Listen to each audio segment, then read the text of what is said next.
शादी हुई तो ऑलरेडी सिद्धार्थ जी जो मेरे बेटर हाफ हैं वो इस इंडस्ट्री में काम कर रहे थे। मेरी मदर इन लॉ उस समय में मेरी मदर इन लॉ काम कर रही थी और जब मैं बात करूं वुमेन एम्पावरमेंट की तो मैंने उन्हें देखा कि इस इंडस्ट्री ने उन्हें क्या बनाया। उन्होंने 50 साल की जॉब से जो सेटिस्फेक्शन नहीं ली, 50 साल तक उन्होंने जॉब करी, उसके बाद इस इंडस्ट्री में अपना कदम रखा। उन्होंने बेटे को इंडिपेंडेंट करा और एज अ वुमेन वो खुद तो सशक्त बनी बट एक ऐसी अपॉर्चुनिटी हमें देके गई, आज वो इस दुनिया में नहीं है, जो इस इंडस्ट्री की वजह से हमें देके गई। तो ये industry is the most powerful word in my dictionary, network marketing.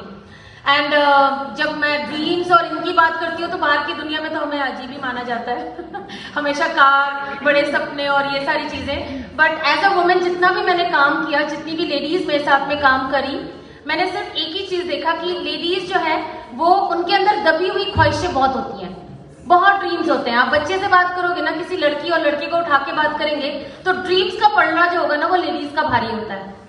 Am I right? Yes. मैं ये बनूंगी, मैं वो करूंगी, मैं ऐसा पहनूंगी, मैं वो करूंगी।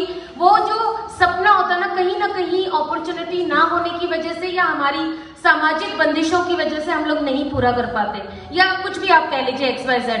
बट ये इंडस्ट्री हमें परिवार और हमारे जो सामाजिक चीजें उसे बैलेंस करके अपने आप को आगे निकालने के लिए जो हमें मौका देती है ना, मुझे इससे बेहतर इंडस्ट्री कुछ नहीं लगती है।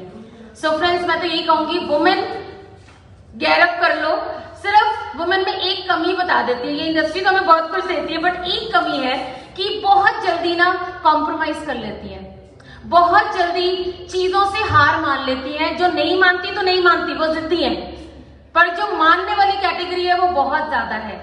सो मैं एक छोटे से उदाहरण से बोलूंगी, अगर किसी को प्रॉब्लम आ रही है यहाँ पर, और जितने भी पर्दे के पीछे की बात की जा रही थी, जो लेडीज पर्दे के पीछे पर वो काम कर रही है, बट वो पर्दे के पीछे क्यों कर रही है? क्योंकि वो चैलेंजेस जो थोड़ी सी इम्बैलेंस कर देती हैं, कई बारी घर में कुछ इश्यूज आ जाते हैं, कई बारी हमें वो चैलेंज बहुत बड़ा लगने लग जाता है। अगर थोड़ा समय, पेशेंस और जो हमारे कैरेक्टर है कि हम सब चीजें मैनेज कर सकती हैं, उसको अगर करके आगे समय निकाल के इस इंडस्ट्री में बने रहते हैं ना, तो वो समय भी आता है जहां पर आपको आपके नाम से और आपकी उस एबिलिटी, आपके उस त्याग को भी अप्रिशिएट किया जाता है बाय योर फैमिली, बाय आपके आसपास के लोगों, सभी लोग आपको अप्रिशिएट करते हैं। एंड आई होप यहाँ बैठी जितनी भी इंडस्ट्री की लेडीज होंगी उन सब ने उन चैलेंजेस को पक्का कोई ऐसा नहीं हुआ होगा जिनको नहीं मिला होगा, पक्का मिला होगा, चाहे वो घर का हो, बच्चों का हो, कुछ भी हो।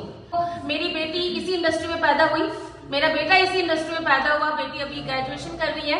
और जब मैं जाया करती, बड़े कमेंट मिलते थे, पैसे के पीछे बड़े भागता है ये कपल, क्योंकि घर पे छोड़ के जाते थे मेड्स के सहारे। शुरू में मेड्स नहीं रख पाते थे बट फिर भी पार्ट टाइम मेड्स रखते थे। उस टाइम बस हमने किसी को कुछ नहीं कहा, और आपने भी किसी को कुछ नहीं कहना, लेडीज स्पेशली। जवाब देना है आपकी कामयाबी ने उन लोगों को जो ये कहते हैं कि आज ये अपने बच्चों को छोड़ के जाती है, बड़े पैसे, मनी माइंडेड है, पता नहीं क्या, ऐसा वैसा।